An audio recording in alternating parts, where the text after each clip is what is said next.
Mbote Nabiso, lelo mokolo ya sika oyo tozali ko continuer na thème Nabiso, na enseignement Nabiso oyo to intitulaki la profondeur de la repentance. Et lelo sujet Nabiso nenge na lobi, mais thème Nabiso ya lelo eza l'amour de Dieu en faveur des hommes. Ezana verset mingi oyo biso nyonso toyebi et parlaka sur l'amour de Dieu. Ezana Jean 3,16, Dieu a tant aimé le monde qu'il a donné son Fils unique afin que quiconque croit en lui ne périsse pas mais qu'il ait la vie éternelle. Verset oyo e caractérisaka bolingo ya Nzambe oyo epesamaka sans condition.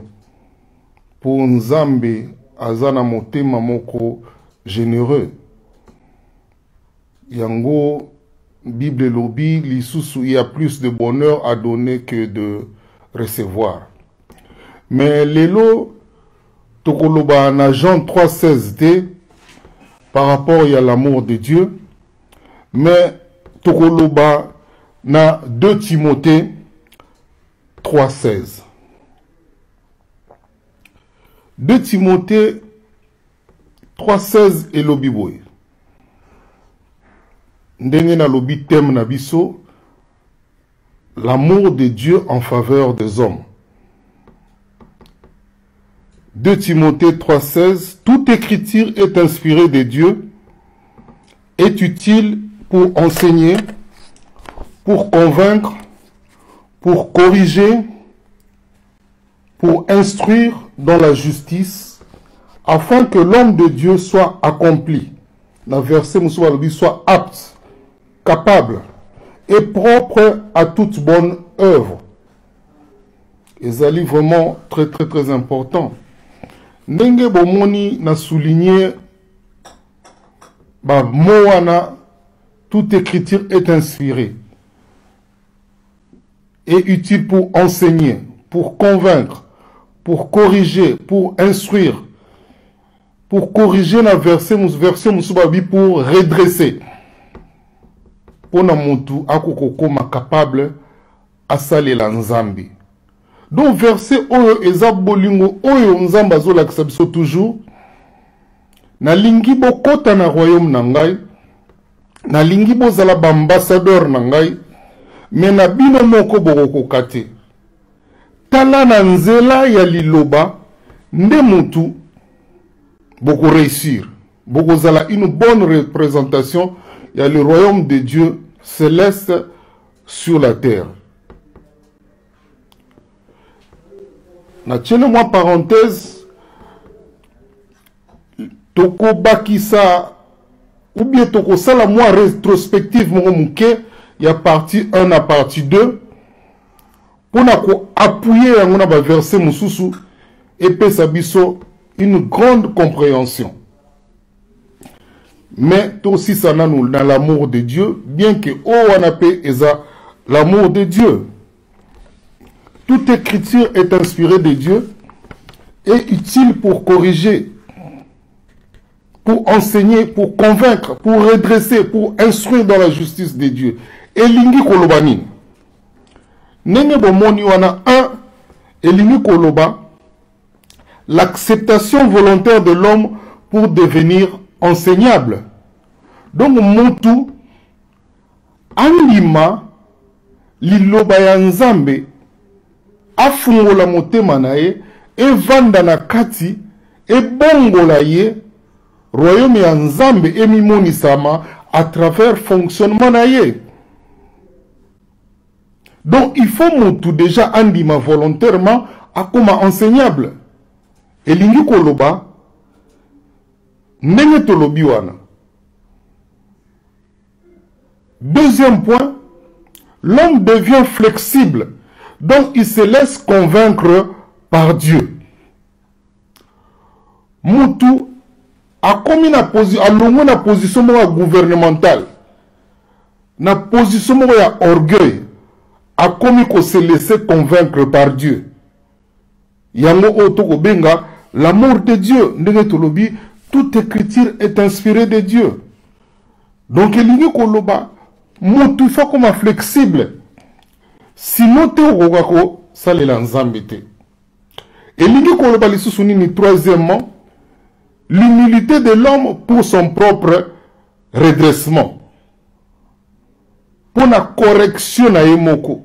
Mutu akoka kondima soki nzamba tieli loba oyo c'est parce que amoni mabe kati na biso bolingo na yende atieli biso liloba po biso tozala na komi kitisa to longwa kati na mabe. Sinon te verset oyo ekosala na eloko moko te. Quatrièmement, tout la kaka explication à toute écriture est inspirée de Dieu. Et l'unikoloba, l'acceptation volontaire d'une éducation nouvelle afin de servir d'abord les intérêts du royaume de Dieu. Mutu ifazana komi kitisa, andima culture ya nzambe, andima liloba ya nzambe kati na ye volontairement. C'est alors que akokoma na capacité ya ko privilégier bizaleli ou bien misala ya nzambe. Soki ye alingi koyekola liloba te, alingi ko considérer liloba te, alingi ko tonga liloba te na bomoi na ye, ekozala pasi bien que nzambe atieli biso verset biblique oyo. Il y a 2 Timothée 3,16, mais akokoka kozala représentation ya nzambe te sur la terre. Or, biso nyoso tu moko na biso, ayaki awa na mokili oyo, pona asalela nzambe. Ayaki awa, pona ayako représenter royaume ya nzambe. Yango wana to otala na Jean 1, 1, 2 et lobiboy. Au commencement était la parole. Et la parole était avec Dieu, et la parole était Dieu. Elle était au commencement avec Dieu. Tous ces souvenirs dans le message Nabiso, il y a Jean-Baptiste. Oh, Jésus a témoigné que oh, surtout botama na libumo ya mama, il n'y a pas plus grand que Jean-Baptiste. Et tout le monde que Jean-Baptiste a fait un miracle, mon côté, a imposé ma beau côté, a guéri sa maladie, a semblé la pour la moutouté, a prophétisé pour la moutouté, mais Jésus-Christ a déclaré qu'il est le plus grand. Naba oyonyos tout babotama na libumo ya mama. Et puis, dans Matthieu 3, 1 à 2, et le Bible, en ce temps-là, parut Jean-Baptiste prêchant dans le désert de Judée, il disait, répentez-vous, car le royaume de Dieu est proche. Donc, tout le monde, c'est par la repentance que nous avons accès dans le royaume de Dieu. Le message de la repentance est qu'on a rapproché Bissona Nzambe. Tout comme à serrer, coller. Pour Nanini, parce que Ezali et Loko Oyo, et que ça là que mokili bako kakoyeba fonctionnement ya nzambe na likolo kuna ezalaka ndenge nini à travers bizaleli na biso. Donc Jean ayaki ko lakisa biso nzela, ayaki ko préparer message ya Christ. Yango balobi au commencement était la parole. Total qui peut dans Matthieu 6:33 cherchez premièrement le royaume et la justice de Dieu. Donc, cherchez premièrement Dieu. Cherchez premièrement les intérêts de Dieu. Cherchez premièrement à faire la volonté de Dieu. Bah, pour ça, na biso et yasima. Na commencement et l'okonyo surtout, il faut Dieu. Na commencement et l'okonyo surtout, il faut la parole de Dieu. Yango tomoni ba tcheli biso toute écriture est inspirée de Dieu. Et na Genèse 1:1, et l'obi au commencement Dieu créa les cieux et la terre. Tout le monde en a au commencement, nous surtout, c'est toujours Dieu. Oh, le message de la repentance est qu'on va chercher premièrement Dieu. Chercher premièrement le royaume et la justice de Dieu. Nous surtout, tout le monde a kaka, ezali kaka premièrement. Ezali na biso motuya, pour nous comprendre que Jean-Baptiste, Jésus a déclaré le plus grand, Ezali Natina. Le message de la repentance, est le message où est le niveau le plus élevé de la spiritualité. Nenge toloba ki mutako kine kokufa alamu ki fete kozala na lola te, mais mutu soki a bongwani fete za na lola. Nzamba za ko ordonner fete na lola. Tokotala na Josué 1, 7 à 8. Ah, kaka poto tala, combien nzamba za bolingo? Eza na nzela ya liloba nzambe, nde ngai na yo tokozala ba citoyen céleste. Tokozala ba ambassadeur ya nzambe awa na se. Eza ebele kati na biso, tokotala awa recommandation nini nzamba zopesa biso. Na Josué 1, 7 à 8. Fortifie-toi seulement et aie bon courage, en agissant fidèlement selon toute la loi que Moïse, mon serviteur, t'a prescrit. Ne t'en détourne ni à droite ni à gauche, afin que tu réussisses dans tout ce que tu entreprendras. Que ce livre de la loi ne s'éloigne point de ta bouche. Médite-le jour et nuit pour agir fidèlement selon tout ce qui est écrit, car c'est alors que tu auras du succès dans toutes tes entreprises, c'est alors que tu réussiras. Ah, Josué, que ce livre de la loi ne s'éloigne point. Et belé boni katina biso baza éloigné na livre oyo. Oh, tokoki ko représenter nzambe premièrement te, correctement te, soki toza mosika na liloba nzambe. Babi, il faut agir fidèlement. Les nzamba lobi chercher premièrement le royaume et la justice de Dieu. Balobi oyo biso batuto, c'est quoi na Yezu Masia? Tout le canal biloko yabo konzi ya nzambe. Chercher les choses d'en haut. Ba posa nanga, il faut ezonga sima. Ba posa na yo, il faut ezonga sima. Neme totala ki eloko nini o biso photo chercher premièrement na royaume nzambe. Na kati ya royaume nzambe eloko nini ezalaka. Na kopesa exemple moko. Na kenda ki place na imprimaka ba papier na nga oyo. Na imprimer ki ba papier. Mutango sa l'erreur apesi nga ba papier belé. Il faut na futa nga bité. Oyo yo moko muto imprimango pona nini nga na futa. Mutango il faut futa. Na futa ki au moins 3 livres na likolo ya bambongo ona la kinango. Oyo il fallait na futa. Mais ko salama mukolo mususu na zongi wana na sali ba photocopie en couleur recto verso. Et là qui total 19. L'air ya tuningai ngai na lobi ezali 9. Donc na futi kaka mbongo ya 9. Le na bimi kaka na porte boy. Mayele moko yelingai. Clarté moko yelingai. Mais makambo yozo sala ya nzambe. Parce que bafuti soki mbongo koleka wana yango nde sikoyo okoki kofuta une livre 80 na été on top.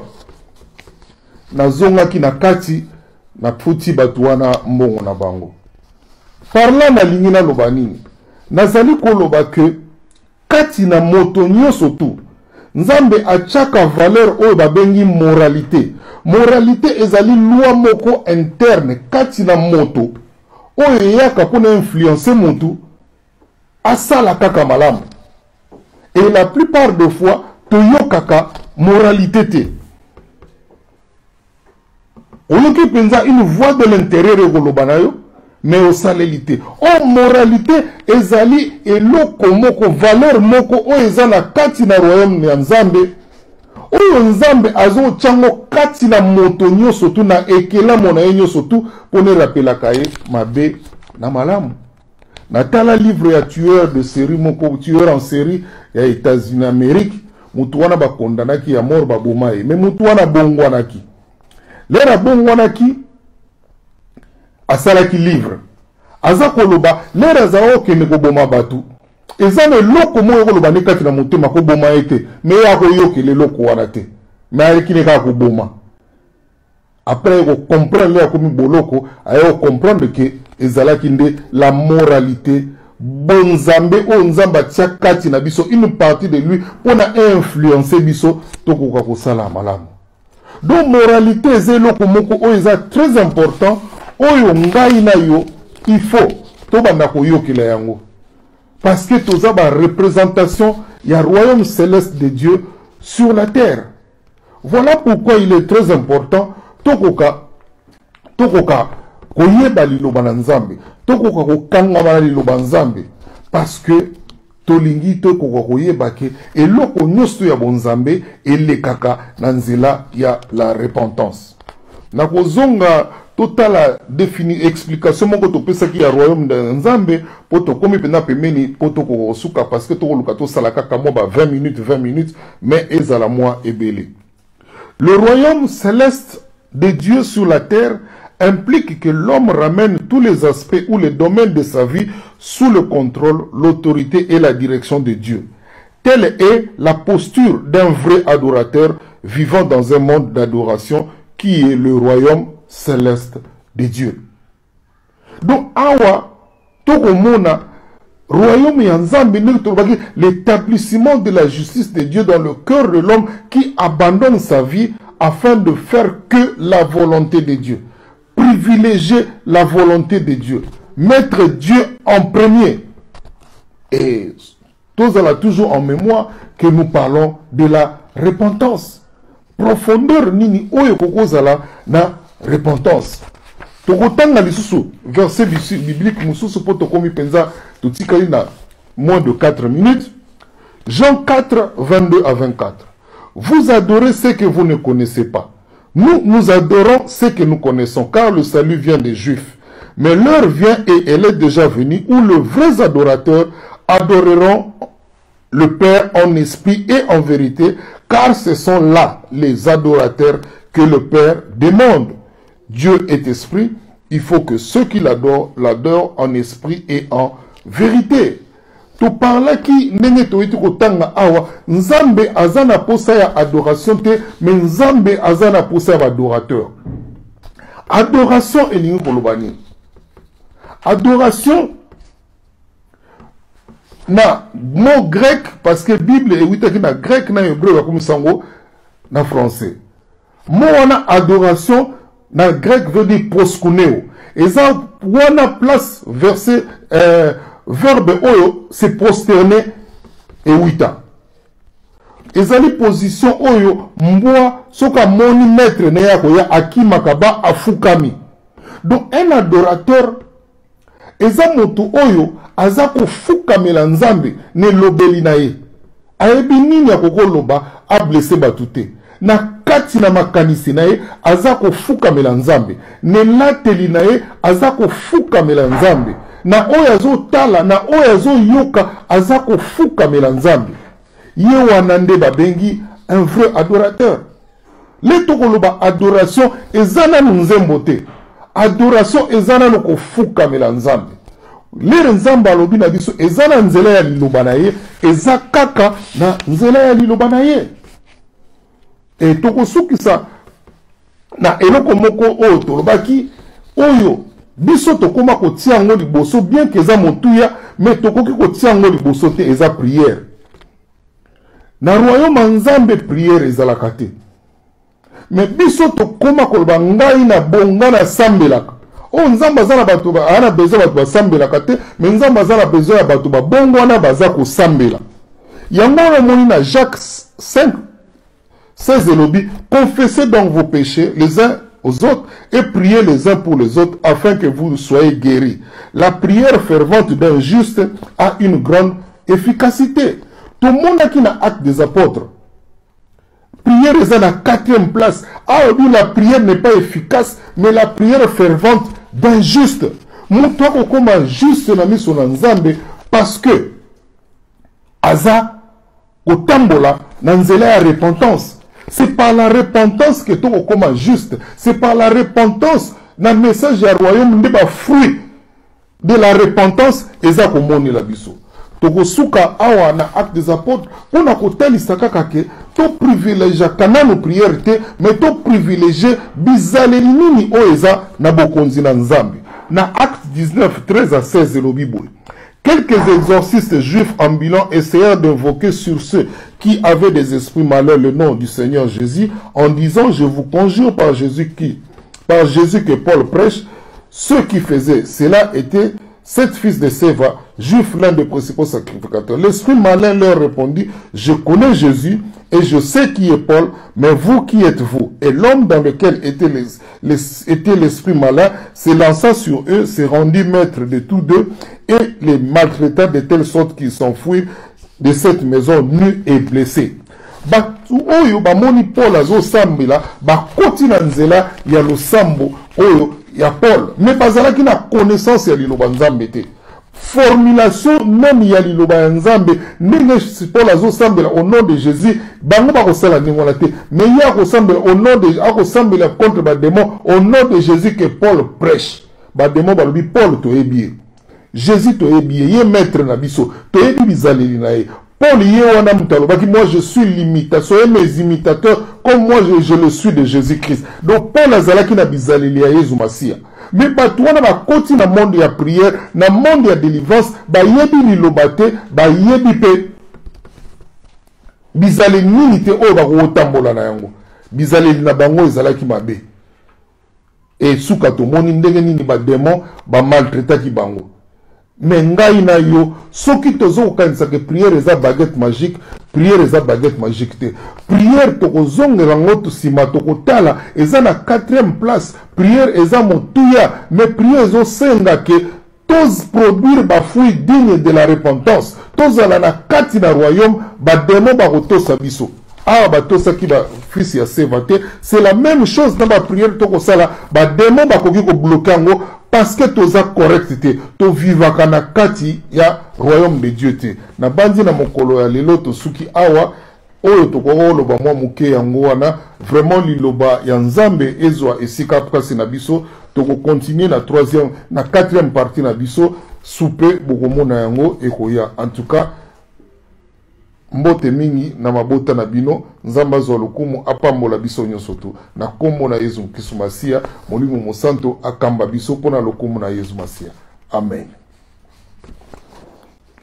Comme 22